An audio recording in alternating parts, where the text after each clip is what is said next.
everyone, John Henry here, slingshotfutures.com, and welcome to the Market Mindset, where we take a look at the psychology behind the moves today so we can better understand tomorrow. And today we have crude oil on the list. Now, crude oil really had an interesting start to the week with a very large gap down. If we look backward a little ways here, we can see they not only gapped down underneath Friday, also gapped down underneath Thursday, and even gapped into some of the inventory movement on on Wednesday. And that adds a little bit of context to where we are likely going to see. The inventory candle was this bear spike lower, and these areas on this spike down, considering that we've been away from it, could be a location of interest, 47.29 and 47.01. And we can see that the market, once it dove inside that failure from that big bear candle, remember that candle originally looked like this, right? We're coming into that area and finding a lot of back and forth inside here, and it could just be buyers reaccumulating that inventory. Either way, though, we start off with a big gap down and nice bearishness to start the morning. Bear candle, bear candle, bear candle, bear candle. Lots of bearishness on this move down. Now, with the movement to the downside, we're looking for sellers to want to continue it for at least another leg. So when we get a bull bounce, we have 60-minute support and the overall inventory support in the same place. They bounce up, fail, and start turning back down, and sellers will begin selling into this move, assuming that they have the wind to their back, if you will, and that allowed for a quick snap down to the lows. Now, once that low has been made, it happened all in one shot, right? And put yourself in the shoes of the sellers who've been selling all the way down. They sold here, here, here, here, all the way inside here. They've been selling everything.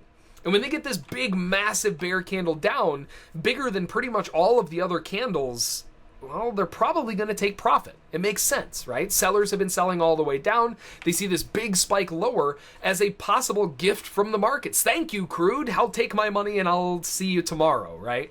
So we see a lot of sellers start liquidating their positions and covering their sells, and that causes a bounce higher. If you're a short-term scalper, that could also mean that this is a short-term scalp opportunity to the upside to allow for a quick bounce back up in towards resistance. Now, given the breakout move, a lot of times when the market finds itself to be exhausted, it loves coming back to where it started before it became exhausted.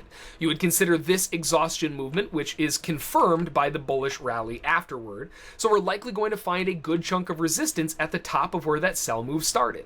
They came in, put in a doji. In this case, a doji's not so bad, but still not something you really want to sell.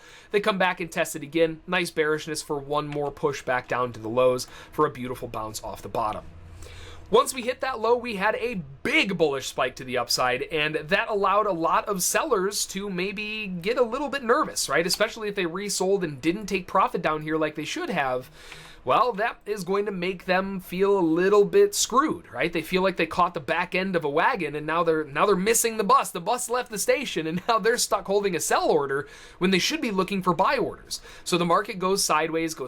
Sellers are trying to liquidate, trying to get in, get out, get in, get out, just pinging back and forth. And then we get a breakaway once again, not even a single bear candle in the mix, and all of the sellers, if they're still in it, are likely going to liquidate on that and reverse to a long, and you get a big explosion to the upside.